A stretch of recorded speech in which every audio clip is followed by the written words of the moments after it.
frame parce que il est déconseillé de l'utiliser. Alors, continuons de voir les autres types de trames. Alors pour le de active, the error frame, c'est la trame d'erreur. C'est la trame d'erreur. Parmi les points les plus remarquables de ce bus 15, c'est la gestion d'erreurs. Que chaque nœud a la possibilité de détecter et signaler l'erreur dans le bus et de détruire même le message pour indiquer au nœud transmetteur pour devoir transmettre ou bien de devoir renvoyer le message une autre fois. Alors on peut distinguer deux types de cette trame, c'est the active error and the passive error.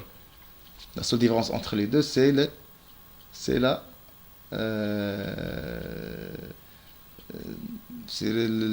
bits à envoyer. Les bits à envoyer pour l'active error, on envoie les bits à 0. Les 12 bits sont mis à 0 et renvoyés. Et après, on envoie le délimiteur. Ce délimiteur, pourquoi? C'est pour distinguer cette trame, error frame, distinguer des autres types de trames, pour distinguer de data frame et de remote frame.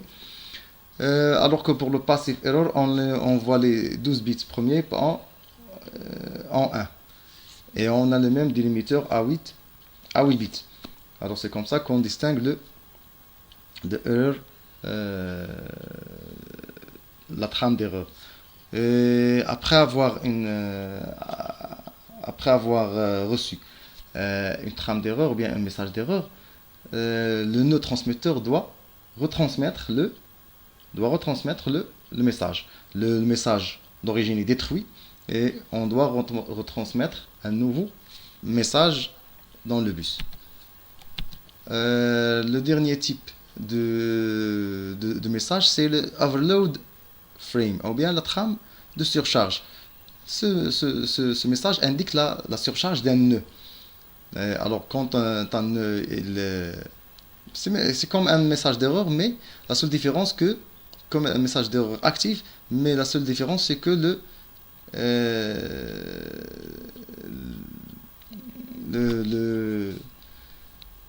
message d'origine n'est pas retransmis. Alors le nœud transmetteur, quand il va avoir reçu, ou bien quand il va recevoir ce message, il ne va pas retransmettre le message. Au contraire que dans le message d'erreur, on doit retransmettre le message, alors qu'on donne le message de surcharge, on ne doit pas retransmettre le message. Le message est détruit et on ne va pas le retransmettre une deuxième fois. Alors ça a été le type d'erreur, ça a été les types de trame.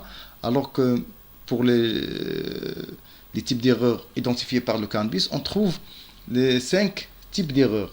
Soit le bit error, c'est-à-dire l'erreur dans les bits, c'est-à-dire il y a un bit qui n'est pas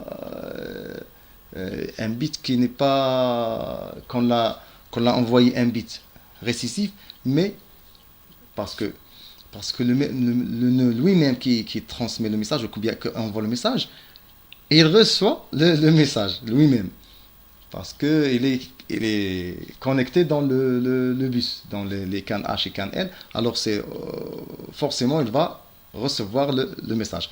Alors si lui-même a renvoyé un bit à 1, un bit dominant, et il a reçu un bit à 0, c'est-à-dire un bit dominant, et il a reçu un bit à 1, il va signaler une erreur, parce que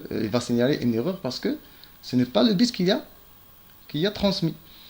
Alors c'est comme ça. Alors s'il y a une différence, ou bien si le bit qu'on a transmis n'est pas le même qu'on a reçu, alors il y a une erreur, ou bien le bit erreur, une erreur de bit. Le CRC erreur, comme on a dit, le CRC, on va le discuter après. On va le discuter particulièrement. On va le discuter particulièrement. Alors, on va voir. Il y a aussi erreur, la forme erreur, bien erreur dans la forme de la trame. Comme on a vu, le data frame a une forme bien spécifique. Il y a le SOF, il y a l'identificateur, il y a comme ça le DLC, il y a les data.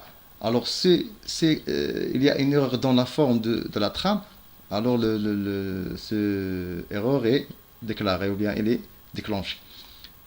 Une erreur d'acquittement, c'est-à-dire si le neurotransmetteur est en train d'entendre ou d'attendre l'acquittement des nœuds et il a reçu un bit récessif, alors ça c'est un erreur parce il doit recevoir un bit dominant, un bit à 0. Lui il émet ou bien il transmet un bit à 1 récessif et il attend recevoir un bit dominant, c'est-à-dire à 0.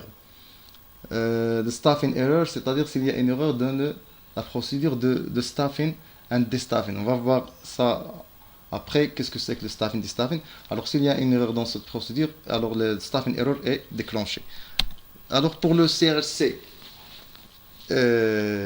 calcul, bien la génération, bien le calcul de la CRC checksum, alors se fait de cette façon. Alors on a un message d'origine.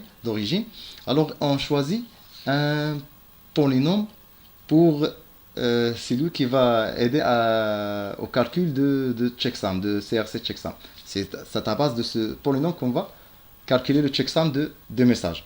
Comment ça? Alors par exemple, on a un message 1,0,1,0,1. Et on a choisi un polynôme de degré 2, c'est-à-dire 1, 0, 1. 1 avec la puissance 0, 0 avec la puissance 1 et 1 avec la puissance 2. C'est-à-dire le degré de polynôme c'est 2, c'est pas 3, c'est le polynôme c'est 2. Le degré c'est 3. On a 3 coefficients, on commence par le 0, le 1 et le 2. C'est comme ça, on a un polynôme de degré 2. Alors qu'est-ce qu'on va avoir? La première des choses à faire c'est de prendre le message et ajouter un 2, 0, c'est-à-dire selon le degré de la polynôme, on ajoute les zéros pour compléter le message. On a ici un degré de 2, on va ajouter 2 zéros. Alors le message qu'on récupère, qu'on récupère maintenant, c'est le 1, 1, 0, 1, 0, 1, double 0. Les double 0, ce sont les 2 zéros suivant le degré de la polynôme, du polynôme qu'on a choisi. Et là, on fait le OR exclusif. Le OR exclusif, c'est-à-dire avec le polynôme, faire le message, le OR exclusif du message avec le polynôme choisi. Le OR exclusif, comme on peut bien, c'est bien que le OR exclusif entre deux valeurs différentes vaut 1. Et entre deux valeurs identiques vaut 0. C'est-à-dire, on commence à faire de la gauche, on commence à faire le XOR ou bien le OR exclusif. Alors le 0 avec le exclusif avec le 1, de valeurs différentes, c'est-à-dire il va donner 1. Il va donner 1. Le 1 avec le 0 va donner 1. 1 avec le 1 il va donner 0. Puis on continue. On fait on continue vers la droite dans le message et on fait le exclusif notre deuxième fois avec le polynôme. Le 1 avec le 1 c'est 0, le 1 avec le 0 c'est 1, le 1 avec le 1 c'est 0, puis on fait descendre le 0 et comme ça jusqu'à quand on va arriver à la fin du message. Alors il y a la fin du message. Alors on voit bien qu'il y a un reste, c'est le 1-1. Un reste après, c'est comme on fait de la division, c'est une procédure de division, mais il est avec le OU exclusif. Alors ici on va avoir un reste, c'est le 1-1.